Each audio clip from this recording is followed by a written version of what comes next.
All right, welcome everybody back to another episode of Inside the Command Center. We'll get you a little bit closer to the action on Sunday. Today, for that is my good friend David Aldridge. David, how are you? I'm good, Doug. How you doing, sir? I'm doing good. Got a bunch of stuff that I had planned on doing. We'll put that on pause just for a minute. I guess breaking news right before we started the podcast here. Chase Young will play.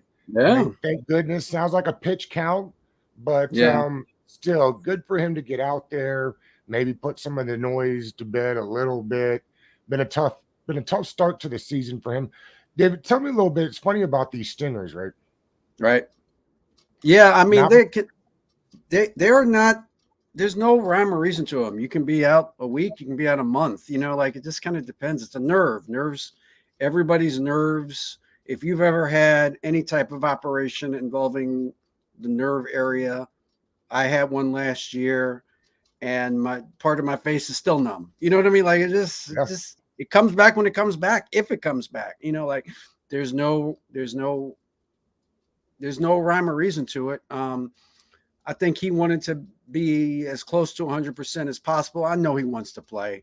Um, yes, but they had to make sure he could. They wanted to get him through practice. So the fact that he's been able to do a couple of practices, even though he's been limited, it's still enough. I think that he wants to give it a shot. And like you mentioned, it certainly will be a pitch count. Um, but good to see him on the field. I mean, this is a big year for Chase Young, whether he's here next year or not. He's going to be in the NFL playing somewhere. sure. So it could be here, it might not be here, but so it's going to be big for him to get some tape out there this season. Yeah, as most people know, I'm a quadriplegic, so I don't have the use of my hands, and so to think of that, that stinger is what led down to my understanding is he couldn't grip the hand. So I'm Yeah, not sure why you'd want him out there trying to tackle people if the exactly. hand wasn't fully squeezing. I don't know how you do that. Yeah, It's last year. It feels like he wanted to go slow and maybe was nervous. I've heard from several people that maybe he was nervous about the knee sure. last year, and Yeah. that's what held him back. And I get that.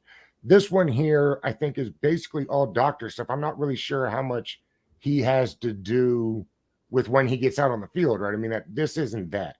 Yeah, no, I mean, look, there's a basic, to your point, like there's a basic baseline here. Can he tackle people if he's out there? Like, if he can't finish a tackle and wrap up, why would you put him out there, right? So, Yeah. this is football. You can't be a decoy, you know what I mean, on the defensive side of football. So yeah, it wouldn't make any sense to play him. I think last year there was some trepidation, some uncertainty. It didn't feel quite right, and it wasn't quite ready to go. And as you said, like he's coming off a major knee injury. Like I don't think people understand how major his knee Yeah. injury was. It was not just a partial tear; it was a complete tear of his ACL and the PC and a bunch of other stuff in his Yeah. knee. Like it takes a All while the for him to L's. get back. So, so yeah, now I think he's got enough. He's shown enough in these practices this week that they feel comfortable putting him back out on the field. You've been out to Denver before. What tell us a little bit about what that everybody talks about the altitude and getting out there. I thought maybe you could put that in perspective a little bit. Not necessarily from a guy on the field, of course, but Right. just a guy that spent a lot of time out there covering sports. I mean, I'm not going to, Doug, it's not like you, as soon as you land in Denver, you're out of breath. Right. That's not it. I mean, it's fine. You do notice it after a few days that if you if you go to the gym and you get on a treadmill or on the, whatever, and wow, I'm tired. Like I'm more tired than I would be. So you do feel it, as a not athlete. Right. So I'm sure that, guys do feel it, when they're playing professional sports. I do think it's a bit overblown. I think, Okay. especially maybe for a sport like football, where the bursts are certainly intense, but they're short, relatively speaking, as opposed to a sport like basketball, where you have to go back and up, back and forth, and back and forth, and back and forth, or hockey, same thing. You're going back and forth and back and forth. You probably feel it more in those sports than you do in a football game. But it's there. I mean, you are a mile up. I mean, that's real. So the oxygen deprivation is there, that you have to kind of adjust to. You were at the game like I was on Sunday. What were your Yep. thoughts? It was electric. It was. It was. I've said this, in other venues, like, it's just been so long since there was, and I hate to use these kind of buzzwords, but there was alignment, right? Like, it was the Mm. first time in a long time everybody was kind of singing from the same hymn book, right? Like, so, Yeah. and that makes a difference. I think, there wasn't any, yeah, but, right? Like, it's been, yeah, but for the Commanders for the last 20 years. Yeah, I want them to win, but, Bruce Allen is a terrible GM. Yeah, I want him to win, but Steve Spurrier is not a very good coach. Like, yeah, I want him to win, but the owner just got sued again. Like, everything was just, Yeah. it made it difficult, I think, for most fans to kind of be all in, because there was always this kind of caveat. There was always this thing hanging over the franchise, and Dan Snyder selling the team removed a lot of those burdens from people. And I think, look, it's not a coincidence Champ Bailey's all of a sudden back, Right. at FedEx Field, Yes. and RG3's back at FedEx Field, and John Riggins of all people is back at FedEx Field. Those guys weren't showing up over the last 10 years, and it wasn't because of the one loss record of the team. It was, I think, other reasons that were obvious to everybody. And to see them back, and to see the commitment that ownership has made. And it's not that Dan Snyder didn't make any commitment. He didn't try to fix the stadium. He did spend money on it, but it was always, it never felt in service to the organization. It always felt in service to himself, right? I think that's how we all kind of got, that's the impression a lot of people had of him in the city.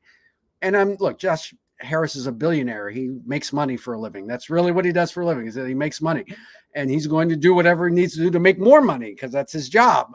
But so I'm not saying that he's some saintly figure, but I am saying I do think he comes to this honestly, which is do good while you're doing good for the community, right? Like, you can do both of those things. And I think he does want to try, and does understand that this is a community asset that has to be treated with a certain amount of respect and deference, and understanding that the fan base doesn't want to be embarrassed anymore by supporting the product. Now, the naysayers, David, will say, well, when the last guy bought the team, people were very excited, and he Sure. said and did all the right things. And there was this momentum of, we've got the young, new trendsetter, and this is going to Yeah. be what the league looks like. Now, it's fair also to say that Josh Harris, this is not his first rodeo. While he has not owned an NFL team, he has owned sports franchises. Yeah. Should that give us more hope that this thing is for the long haul? I think so, Doug. And part of the reason is what you just said, because Josh Harris has told this to me, and I'm sure to other people. Like, when he first bought the 76ers, he was too hands-on. He tried to do too many things. He tried to be too involved in everything, and maybe to the detriment of the organization. And now he understands, well, I have to hire people and let them do their jobs. Like, I have to understand that there are limits to what even the owner can do to make the product better. And it has to be big picture. I don't think it's a coincidence that he's hooked up with Joe Gibbs for that reason, in part because Joe Gibbs is a big picture guy. Joe Gibbs is not fixing the carburetor on the cars, like he hires people to do that for him, right? And he's looking big picture. How can I make the organization work better? And I think Josh Harris, and he's at a different part of his life too. Like, remember, Dan Snyder was 32 when he bought the team. Josh Harris is 58, and that's just, and he's had some, I mean, again, it sounds weird saying this, but he's had some setbacks in his, business. He helped found this company that he's no longer a part of. That's a setback in his world, and so you have to learn that, okay, maybe money can't fix everything, right? And there's other ways that you have to solve problems. Or my intensity can't fix everything and make everything better. That doesn't look, we're going to find out together what kind of owner this guy is. Like, it's not, I'm not saying it's all solved and it's going to be perfect and everything's going to be great. I'm not saying that at all. We don't know. He just got the job, so we don't know, but I do think he's better positioned to make better decisions than Dan Snyder did.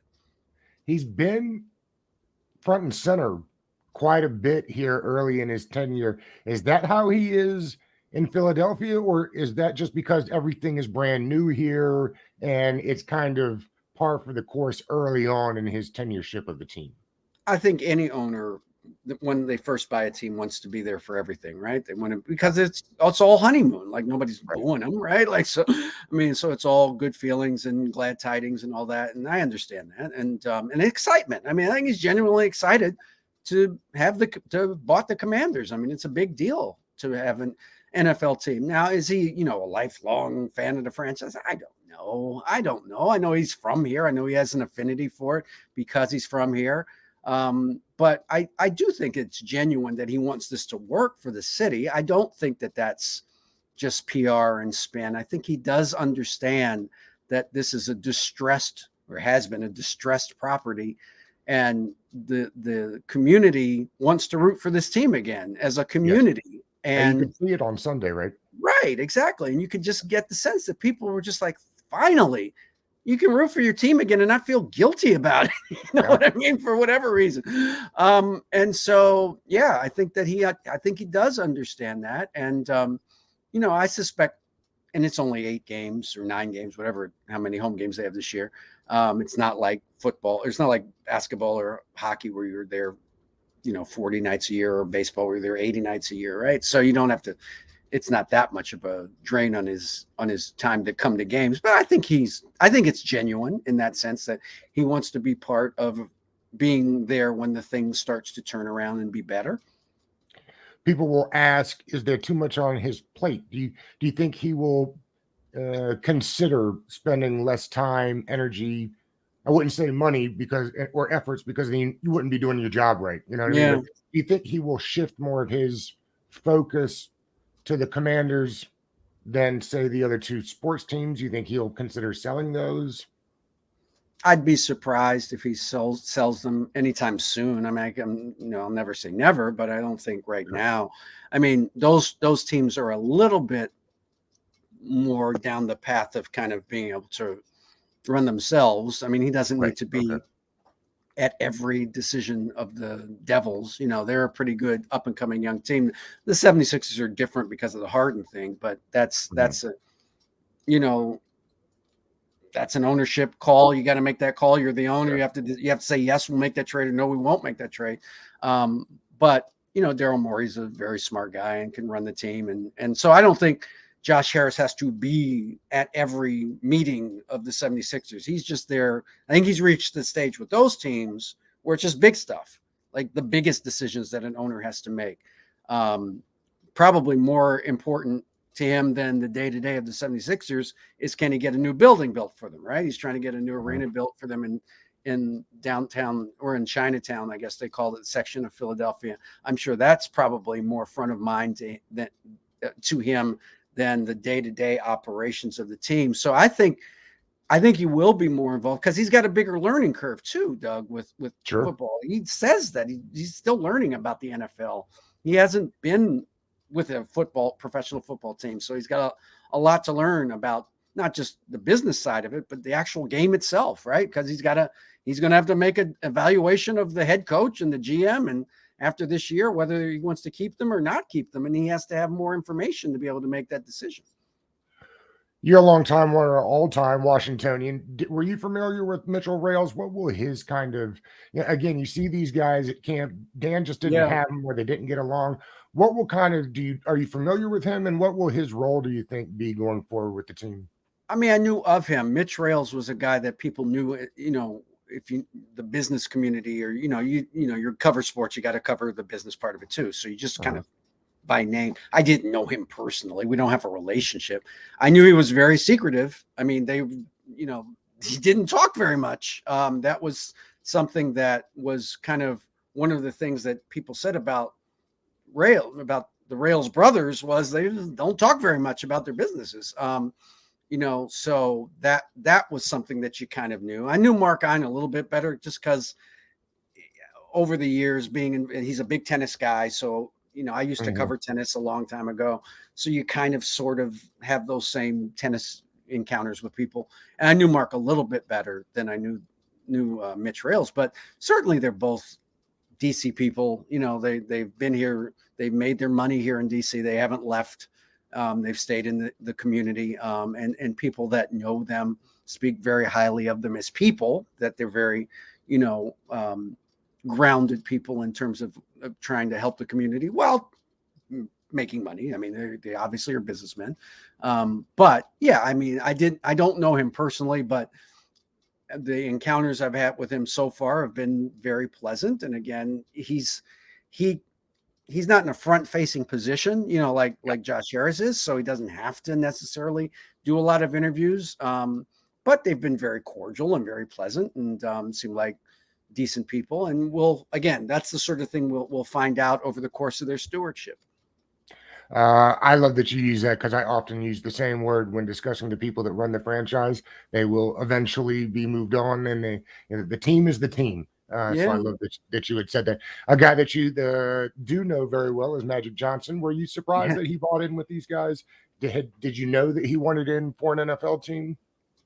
Magic always wants in to whatever the next thing is, and he didn't have he bought into the Dodgers, so it didn't surprise me at all that he would be interested in something like this. I didn't know if it was going to be Washington necessarily, but certainly it doesn't surprise me that he got in with an NFL team. I think he saw that he could fill a very kind of vital role here in DC, which is really speaking to the community in a way, and trying to re-engage some of the community that had kind of walked away from it over the last couple of decades. And Magic's really good at selling.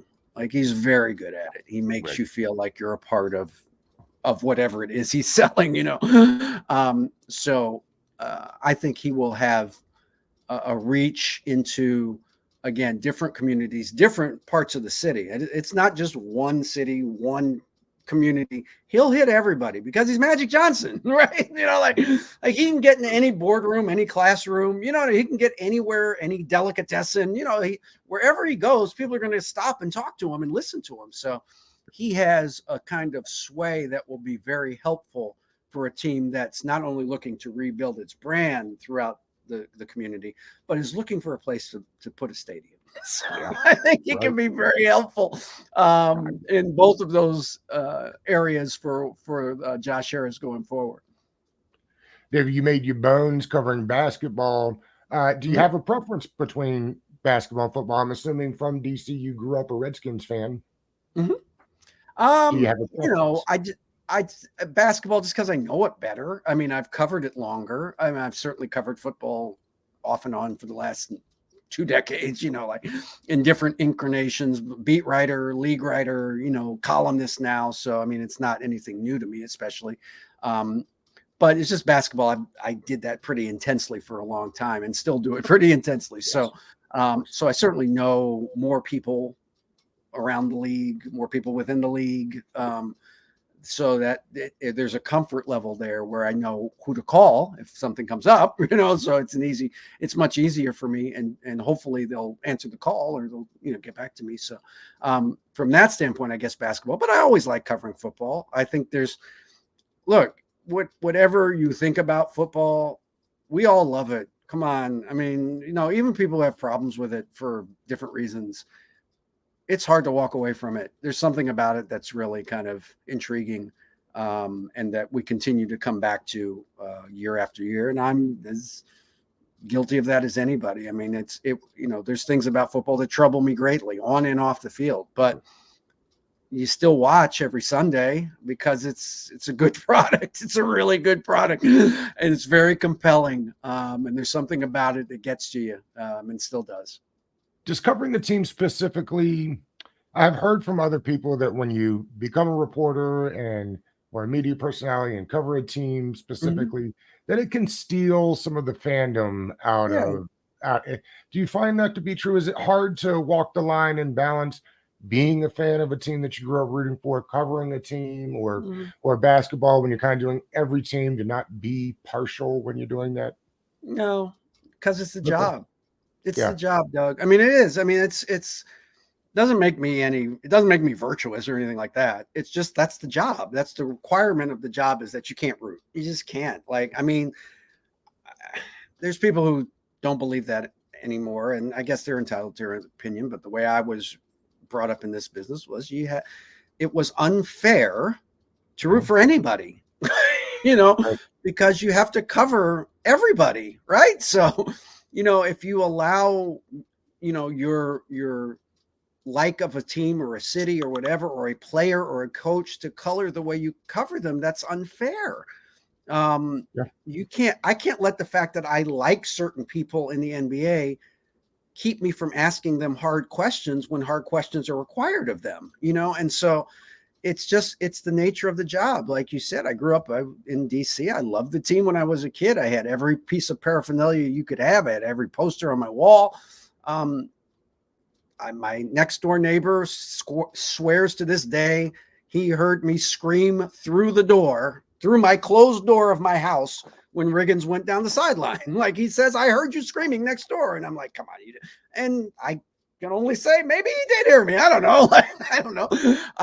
But you can't do that anymore. I can't do that anymore. It's just, and if I wanted, if I ever wanted to do that again, I could just stop doing this and then I could do it again. But as long as I'm doing this, you have to have dispassion. You have to have a certain amount of, not criticism for criticism's sake, but you have skepticism, I guess would be the word I would use. You have to ask people hard questions. It's the job. If you don't want to do that, then don't do this job. I mean, that's the gig. Well, we're looking forward kind of to what this team could be. You think it was hard to first of all, week ones are always weird in the NFL. Yeah. They just are every year, is same thing. Is it harder to get a sense of the team because the weather was so crazy, because the emotions were so high? Like, what do you think? I was amazed Boo Birds had come out already in the first game. I was stunned by that. What do you think, before we look forward, what do you think we can take from the first game? Well, I think, look, the defense is really good. I don't think, they gave up 3 field goals basically, and really 2, because one of them was off a turnover. So deep in their territory. So, I mean, deep, and look, Arizona's not good. I understand that, but it's still the NFL. There's still professional people that can get open and catch the ball and score. And they didn't let them do that. So I think the defense is very good. Their front four is elite, I think. I think their secondary is very much improved. The young guys are going to be very good. I think Forbes is going to be very good in time, and Cam Curl is outstanding. He's terrific. So I think the defense is good. I think, offensively, it's going to be a work in progress. I don't think that you can predict with any certainty how this is going to go. Again, look, I know everybody wants Sam Howell to be great. This was his second game. This is his second professional football game. In a new offense with a new offensive line. Right. I think everybody's got to kind of tap the brakes a little bit on this. It's going to take a while for him to figure this out, and new coordinator, like you mentioned, offensive line that's kind of in flux, and they're still trying to figure things out. And so that's going to be probably – it's going to probably look more like that most weeks than anything different. You just hope if you're a Washington fan, a Commanders fan, that you can't have a strip sack, fumble, recovery for a touchdown. You just can't have that, right? Like, you can't have it. You got to not do that anymore. So if you eliminate that, the game's very different, right, in the second half. So if you don't commit turnovers, I think they have a chance to win on the strength of their defense and special teams.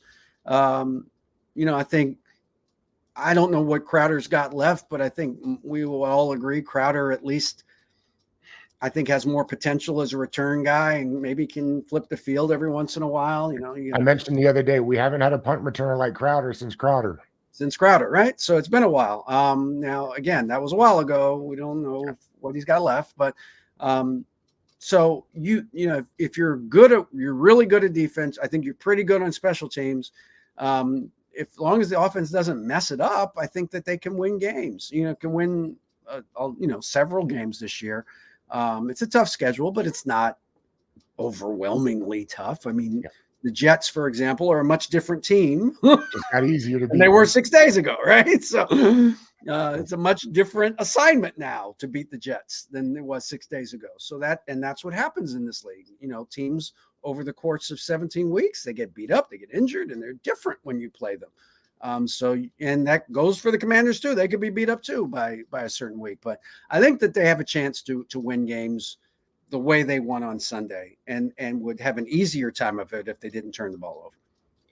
I had seen early reports, you brought up the Jets there, that they may be calling Washington, at least asking about Brissett. If you're Washington and trying to have a good season, I mean, it would have to be some crazy deal for you to move on from one of the better backups in the league, right? Yeah, there's no chance I'd do that if I were Washington. I mean, unless they offer you 2 firsts or something like that, you have to do it. Which they're not going to do, obviously. So I just think it's a non-starter. I don't think there's any deal that would make sense for both Washington and New York for Brissett. I mean, look, especially Doug, look, let's be honest. Ron Rivera is coaching for his job this year. Like, I think we all understand that if they don't win this year, he's getting fired, because that's what new owners do. They fire people and then hire people that they want to come in. And so let me ask you real quick before you go. Yeah. Is Ron Rivera one of the, I'm curious about Ron Rivera. Is he one of those guys where if you're Harris, and even if they do say, kind of like last year, they're 8-1 or something like that, is Ron one of those guys when you sit down and talk with him, he makes you feel more comfortable about trusting him, even though the record may not suggest that he's a winning coach because that's what the record says? Is he just one of those guys that's like, man, there's something about him though? I think we're contradictory creatures, human beings, right? Like, so we do things that we know are wrong, but we do them anyway for a lot of reasons. So you can hold contradictory thoughts in your head. And I think what you're getting at is correct.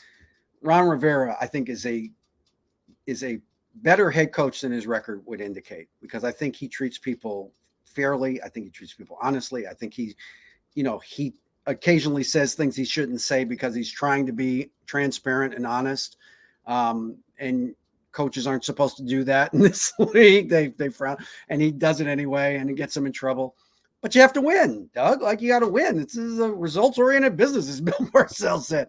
Like, you got to win more than you lose to keep your job, and he hasn't won enough. And that's the reality of sports. You have to win in the job you have. If you don't win, they'll get somebody else in here and give them a chance to win. So he's going to have to win a lot this year. If he does win, next year would make him a lame duck coach. What does an extension look like?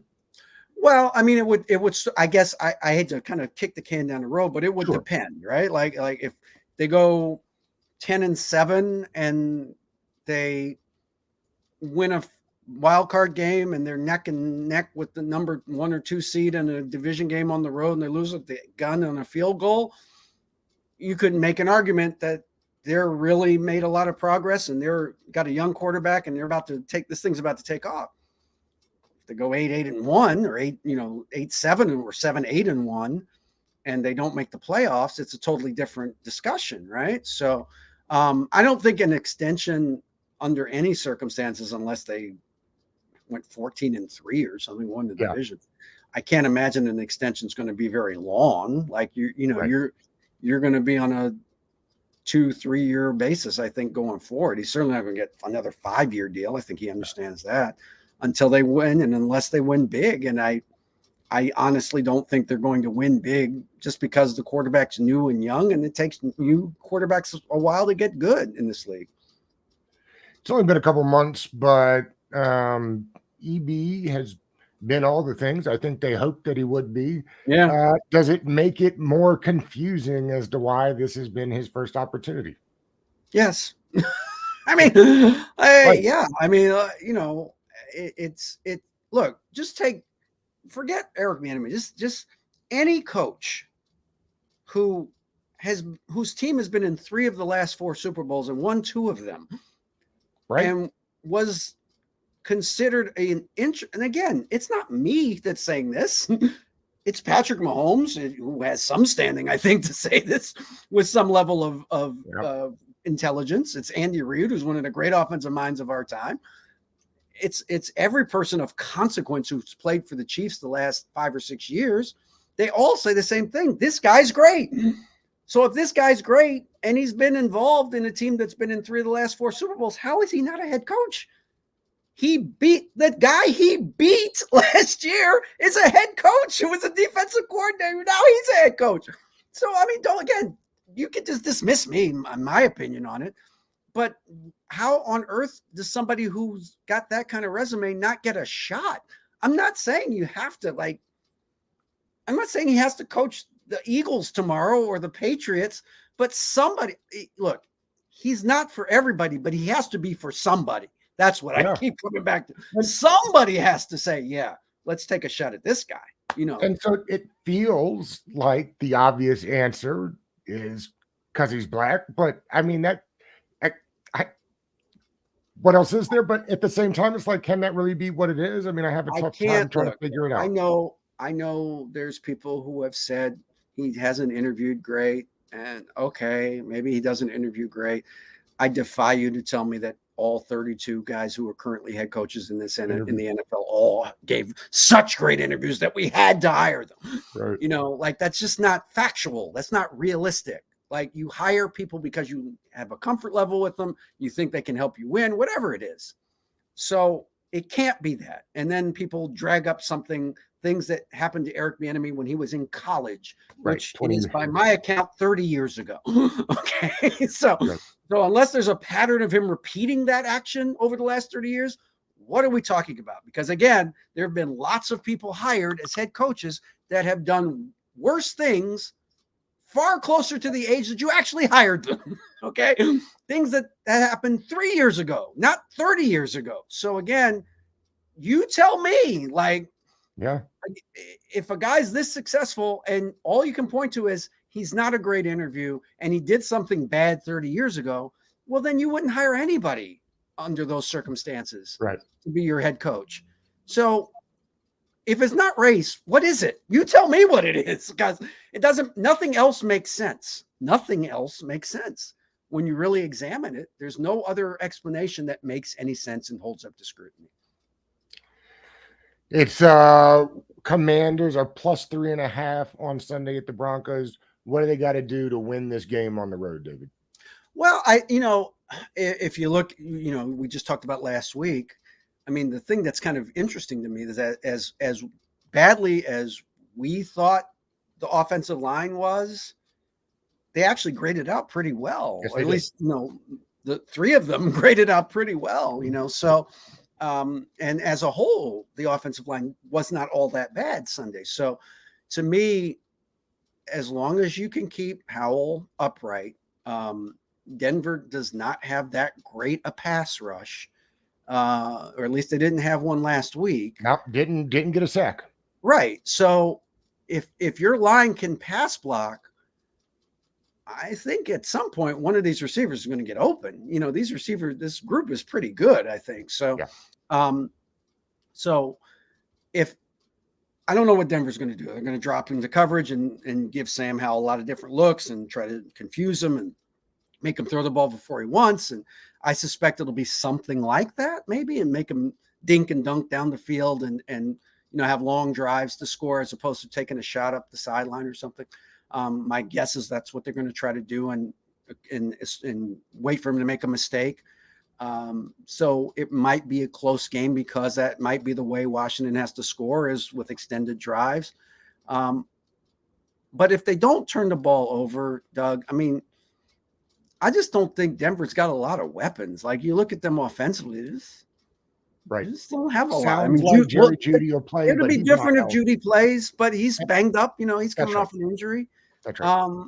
That makes them different. But to me, and Russell Wilson, who I love, is not Russell Wilson anymore. Like, he's not as bad as he was last year. That was just a train wreck. But I don't think the things that terrified you about him, his ability to make plays with his feet and throw on the run, those things are just not as – he can't hurt you as badly, I don't think, with those things as he used to be able to. So it's just, to me, it comes down to, does Washington control the game as they should, I think, for large portions of the game, or do they give Denver additional opportunities through penalties and turnovers and blown coverages and things like that make give Denver easy opportunities to score. Because if Denver has to kind of like score marching down the field, I just don't think they can do that 4 or 5 times. I might be wrong. We'll find out. But I don't think their offense should be able to just dominate Washington's defense. So to me, it comes down to, does Washington's offense hold up in terms of not committing turnovers and shooting itself in the foot? And if they sustain a couple of drives, I think they should win the game. Weather looks like it's going to be beautiful, sunny and 70. The over-under is 38.5. What do you like the score to look like for Sunday? Sounds about right. I mean, I mean, something like, I mean, I could see it 21-14, 21-17. That sounds about right. Yeah, I do think it's going to be a close game, just because my suspicion is that Denver is going to play a lot of zone, drop a lot of guys into coverage. They're not going to want, Dotson and Terry to get shots down the field, because I think they believe, or they know, that their offense really can't win a shootout. So the way to keep themselves in the game is to play more conservatively on defense and try to go Sam Howell into a mistake. So, I don't think it's going to be a high-scoring game. 21-17 sounds in that range, which is 38 points, right? So that sounds about right. And you like Washington in this one? If they don't turn the ball over. And I suspect after a week of Eric Bieniemy yelling at them that they won't turn the ball over 3 times this week. And if they do, they'll lose. I mean, that's the bottom line. Generally you lose when you turn the ball over 3 times. Yeah, 3 times you're going to lose, especially on the road. So that's what it comes down to me. One last one, it just popped in my mind. Are you surprised they haven't signed Cam Curl to an extension yet? Yes. Yeah, because what do you think they're waiting for? I don't know what on earth they could be waiting for, because it's not like from a payroll standpoint they've committed, ridiculous amounts of money to people. I mean, look, this guy is, you talk about a core guy that you want to build around. John Allen, yes, got it, understood. Terry McLaurin, yes, got it, understood. Jerron Payne, sure, got it, understood. Well, Cam Curl is right there with those guys, to me, in terms of the way what you want to build this thing to be, in terms of the people you want to be, and his versatility and his ability to do so many different things. I'm very surprised, because I don't think you want this guy getting a free agency. So I would be very surprised if that happens. All right, I lied. How do you prefer watching the games on Sunday? You like at the house? You like going out to you like? You mean if I'm not at the game? Like, I assume you're not going to Denver. No, I'm not going to Denver, just because I'm not, because I'm old now. I don't go. It's a long flight for a day. I used to do that. I can't do it. I don't like doing that as much anymore.